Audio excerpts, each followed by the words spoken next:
Hey everyone, this is Lenny here. I just got out of the new action film The Beekeeper, starring Jason Statham and directed by David Ayer and written by Kurt Wimmer. If you guys notice, I am not in my car doing the immediate reaction like I normally do.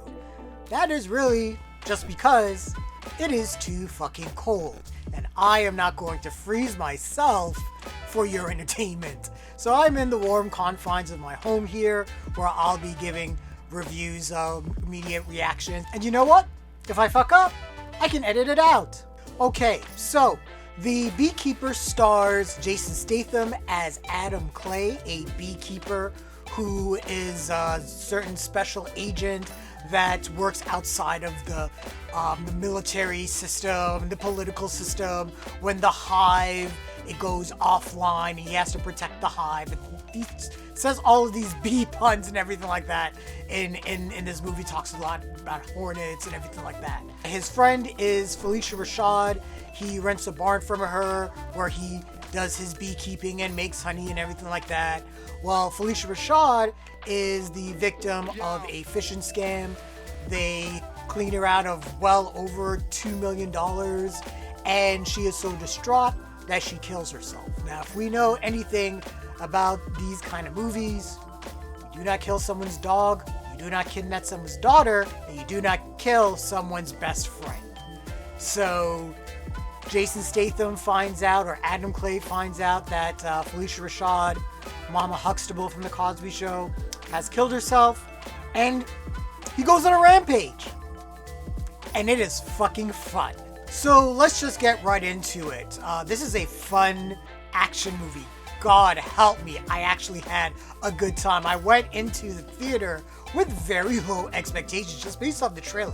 The trailer didn't really instill a lot of confidence in me. At the same time, David Ayer is one of those directors that's kind of hit and miss for me as well.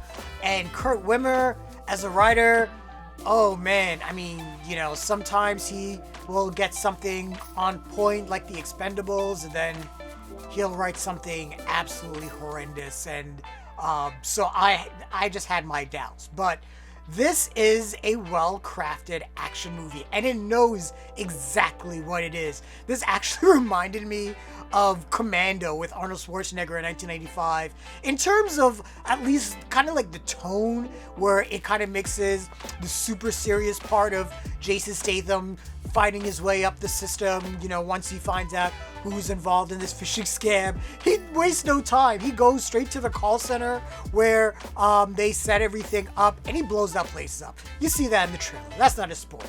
And like I said, he's basically killing his way up the chain of command, and it's going exactly where you may think it's going to go.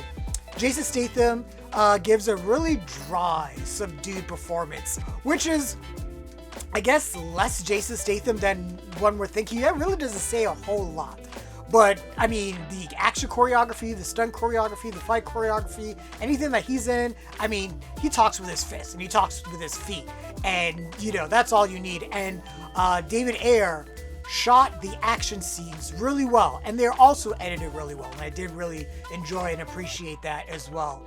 Josh Hutcherson is in this as pretty much the main bad guy. He is so much better in this than Five Nights at Freddy. He's really given a lot to do here, and he's a complete douchebag. And honestly, one of the strengths of this movie are the side characters, whether it's the cartoonish bad guys that are chasing after Adam Clay. We see the one girl who's set on fire when the honey's thrown at her.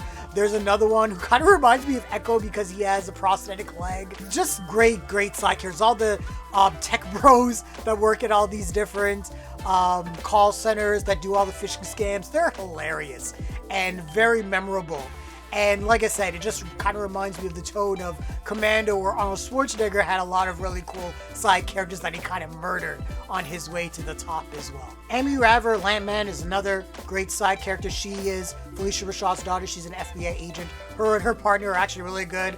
And, you know, they helped kind of piece everything together. And as Jason Statham is going up the chain of command and killing everything in sight, the FBI and the CIA basically give them a blank check to say, this guy is one of the most dangerous people on the planet.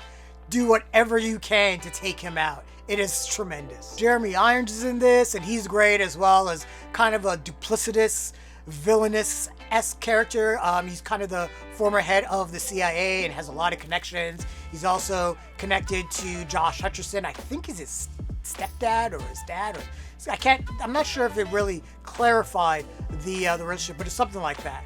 And but yeah, he's great as well. And like I said, just great side characters, great set pieces. The movie does a really good job of hyping up Jason Statham or Adam Clay as this beekeeper. Kind of the same way everyone did with Keanu Reeves in the first John Wick movie, where it was like, man, you fucked with John Wick, dude, you're dead. And Jeremy Irons, for example, is, talks to Josh Hutcherson, is like, oh, you messed with the beekeeper. He's gonna be the last person you see before you die. Sorry. And he's so straightforward with it. And this action movie is completely straightforward. And I love the fact that it just goes for it all the way. And everything escalates naturally. You would think that the way that Jason Statham is going up and beating up FBI agents and killing tech bros, that things are going to escalate in a certain way. And sometimes in certain movies, when someone's going up and just murdering a bunch of people, it doesn't seem very realistic. It seems like, oh, there's only 1 or 2 cops that are just chasing after this one guy who's murdering everyone. Here, it's like, no, we need an army after this guy because he's killing everybody. There's actually a really cool, compelling argument made in here as well about upholding the Constitution. And what does that mean?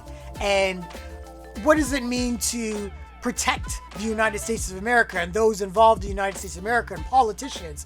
And how far will you go? And where do you draw the line? And what is morally right and wrong? And where's the gray line in terms of, American politics and protecting people in there? And there's actually a really cool conversation. And I was like really shocked that such an intelligent bit of discussion came out in a movie like this. But yeah, this is a rated R Saturday morning cartoon. Actually, I could see this. If this was made in the 80s, this would have been a Saturday morning cartoon, kind of the same way that RoboCop was and Rambo was, even though they were both rated R, super ultra violent properties. I could see this being a Saturday morning cartoon where Adam Clay has a group of beekeepers, his team, and they fight a terrorist organization called like the Hornets or something like that. And they're like Cobra. So I could see something like this totally happening. But yeah, this is a Saturday morning cartoon. I had a blast. This was so much better than I expected it to be. Yeah, this is a super hit. This was just a super fun movie. Again, the fights were great. I love that it just was straightforward. The movie literally didn't pull any punches. It knew what it wanted to be. It didn't overstay its welcome. Just a great entertaining time at the movies. But that is my initial thoughts on The Beekeeper.